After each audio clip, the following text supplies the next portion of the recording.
happy aura, a calm space in a loud world. Slow down, breathe deep, and enjoy wisdom. Watch the things you gave your life to broken, and stoop and build them up with worn-out tools. Pause with me here. Let the words sink in, because these lines are not about defeat. They are about what remains when the storm has passed. They are about what you do when everything you've built lies shattered at your feet. We spend years shaping something with our hands. A craft, a dream, a love, a family, a home. We give our hours, our strength, our patience. We pour ourselves like water into soil, hoping something will grow. And sometimes it does, for a while, until the storm comes, until the fire eats through the walls, until betrayal cuts through the trust, until time itself erodes what we thought was unshakable. You stand there, and the silence feels louder than thunder. The fragments are everywhere.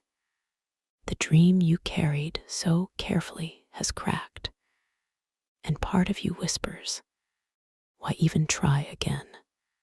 Why rebuild? Why fight? In those moments, nothing moves. The air feels heavy. You taste the ash of what was once bright, and the weight inside your chest presses down. The ache of loss, the sting of wasted years, the bitterness of watching something die after you gave it everything. This silence is not empty. It is crowded with voices. One voice says, walk away. Another says, you failed. Another says, it will never be the same. But buried deep, hidden under the rubble, is a quieter voice. The voice that almost goes unheard.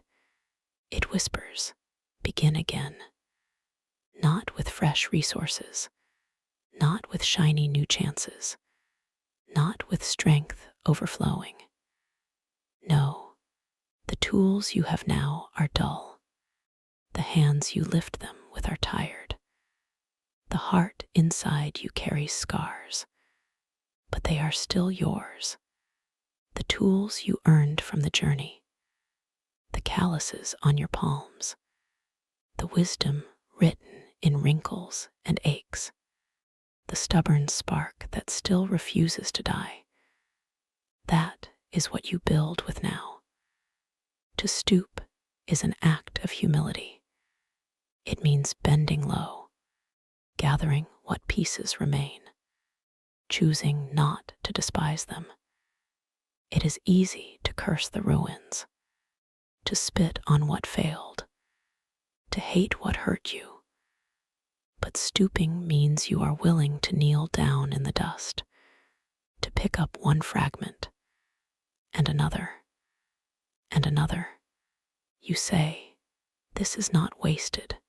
You say, this is not the end. You say, I will make something again, even from this. It does not happen fast. There is no rush here. Rebuilding with worn-out tools is slow. Each strike is softer. Each cut takes longer. Each day feels heavier. But there is a strange beauty in the slowness. Because in that rhythm, you learn patience deeper than before. You learn to measure progress not by speed, but by presence. You learn that one stone carefully placed means more than 10 scattered. The work may be small, but it is yours. And in time, piece by piece, a new shape rises. Do not mistake this as tragedy only, because when what you gave your life to breaks, you are given sight you could not have before. You see what mattered. You see what was fragile. You see what can endure. The fire reveals the gold. The storm strips away the branches that were rotting. The collapse makes space for something stronger. Failure, for all its cruelty, is a teacher. It burns the falsehoods away. It humbles the ego. It clarifies the heart. Think of the old carpenter.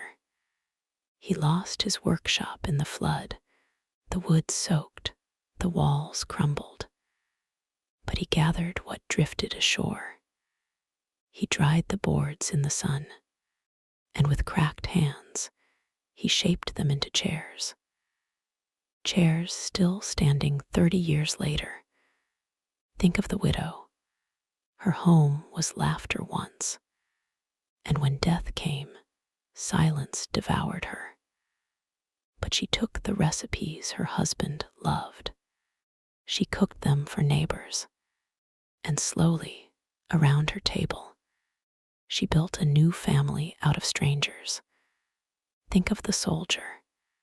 He lost comrades, youth, illusions, but he picked up pen and paper. He wrote their names. He wrote their stories. He kept them alive in ink. And generations after, the words still breathe. Each one stooped. Each one used worn-out tools.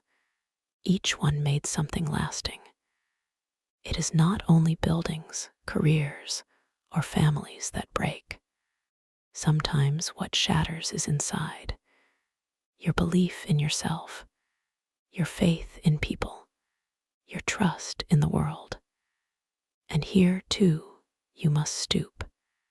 You gather the fragments of your soul, a memory here, a laugh once heard, a glimpse of beauty that touched you once. You hold them gently. You fit them together. You breathe on them. The tools inside may be tired. Hope feels blunt. Joy feels distant. But even faint tools can carve slowly. You rebuild yourself not in one moment, but in breaths, in steps, in days. There is a strength only known by those who rebuild, a quiet strength, unshakable, though not loud, because once you have watched it all fall and still found a way to stand, nothing can unmake you. You do not fear ruin the same way. You do not cling to illusions. You know how to rise. Your scars become maps. Your hands carry memory. Your eyes see deeper. You become a builder not of things only, but of souls. Rebuilding asks for time, and time is patient but relentless. At first, it feels cruel, dragging you through days heavy with grief, but as it passes, it begins to work with you. Time smooths the sharp edges of pain. Time makes space for laughter again. Time teaches your hands to trust their strength. You do not heal overnight, but you do heal. Like wood mended with fire, like stone shaped by water. Even in ruins, life sings. A bird will land on a fallen beam. A flower will grow through a crack. A child will laugh in a house half collapsed. And so too within you. Even when all feels broken, there is a song beneath the ashes. It hums in the blood. It whispers when you dream. It flickers when you least expect it. That song is resilience. It waits for your ear to bend low and listen. It asks you to sing along. At last, it comes to this. Do you walk away, leaving the ruins behind, calling it finished? Or do you stoop? Do you gather? Do you build again? No one can choose for you. And sometimes the choice is to rest first, to sit among the rubble until strength returns. That too is rebuilding.